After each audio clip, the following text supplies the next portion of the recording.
And number 20 is Suitable Flesh. Suitable Flesh, of course, starred Heather Graham, Judah Lewis, Bruce Davison, and Jonathan Scaich, as well as the legendary Barbara Crampton, one of my favorite actresses of all time, in and out of the genre. It's played at various festivals before finally going, streaming, and now it's finally releasing on physical, Blu-ray and DVD, so please pick it up. I flirted with this one being higher, but I settled on it here, and that's not taking anything away from it. I feel like this is a pretty unique, flick for the various subgenres that's in this year. It's sort of that, body horror combined with erotic thriller throwback to like the 80s and 90s of films Barbara Crampton did, like Reanimator and From Beyond, that sort of vibe, if you've seen those.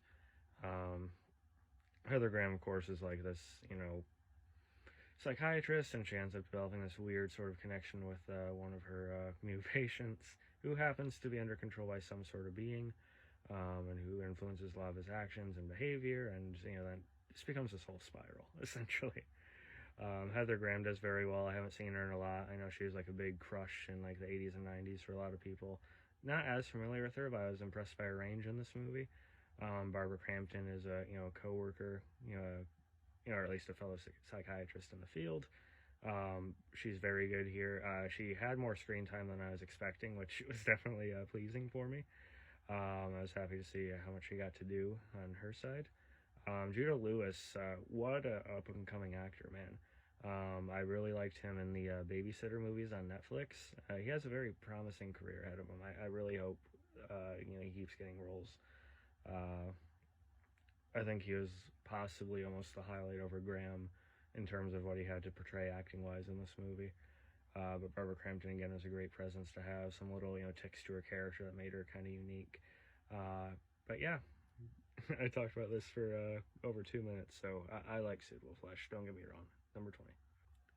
Number 19 is Silent Night, John Woo's first American action film in quite a long time, starring Joel Kinnaman, who I think is a very overlooked actor. Essentially, his son is murdered in a gang fight in the city, and he is shot in the throat and rendered unable to speak for the most part. So he's dealing with that trauma as he prepares for the next year's Christmas to exact revenge on the crew who had to do with his son's tragic death. I really like this one. This definitely got a bad rap. I do think the gimmick of the silence is a little overdone, but unique in terms of the other characters. It's a little odd sometimes, but man, Joel Kinnaman deserves all the credit in the world. The range of emotion, how raw it is, one of the better performances of the year. I don't think you can take that away from him. Some really good, pleasing, brutal action by the finale and, sort of in the beginning and sprinkled throughout. And number 18 is Blue Beetle, one of the bigger surprises for me this year. I kind of dragged my feet seeing it, finally checked it out not too long ago, and I was surprised how much fun I had with it. It's nothing new, it's nothing very original at all. We've seen like almost all the elements of this in some sort of comic book movie before, but the main lead is really likable, and the supporting cast, the chemistry is really, really nice. Some like actual organic humor that works. The film just has a really good spirit about it that I thought really worked in its favor, with the family and everything. I'm a fan of George Lopez as well. Susan Sarandon's villain is very cliche, but I thought she did well with it. But yeah, it's a shame this won't get a direct sequel, but I'm happy that Jaime Reyes will appear in some kind of other DC film. We'll have to see. But yeah, Blue Beetle. 17 is Nicolas Cage and A24 coming together for Dream Scenario, which was a movie I was decently anticipating this year. It has a bit of an interesting concept going for it. Nicolas Cage, of course, is an actor I have a lot of love for, and this is a pretty different role of his. He can't say he doesn't put effort into it. He gives a really, really varied performance here, and it's just a interesting basis with wherever it goes and ends up. Has some laugh out loud moments, has some moments of you kind of feel for the guy, and it's like, So yeah, number 17 is Dream Scenario.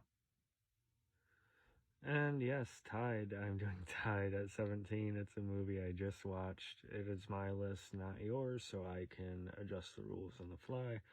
Tide is Blood, starring Michelle Monaghan.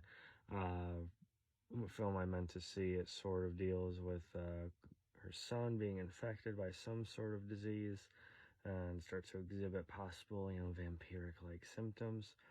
And it does a really, really good job of like the moral gray and the ambiguity of the situation. Her trying to figure out what the hell is going on, and her son just gets like sicker and sicker. And guess what? It's the only thing that might help him a little. And the issue that can sort of bring, and some personal issues in her past. And Michelle Monaghan is a wonderful actress. Skeet Ulrich is also in here. The young actress did a fine job as well, so I had to slip it in.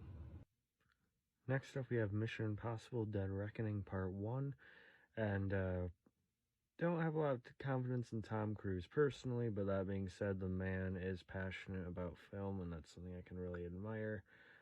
This is definitely one of the best films in the franchise, probably in the 2 or 3 favorites for me.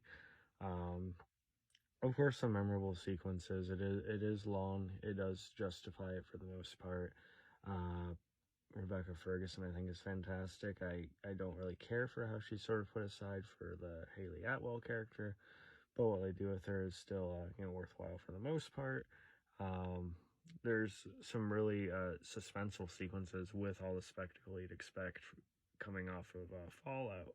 That definitely gives you more of a flavor of like the original film, or even Mission Impossible 3. Really well balanced. Vanessa Kirby, great as well.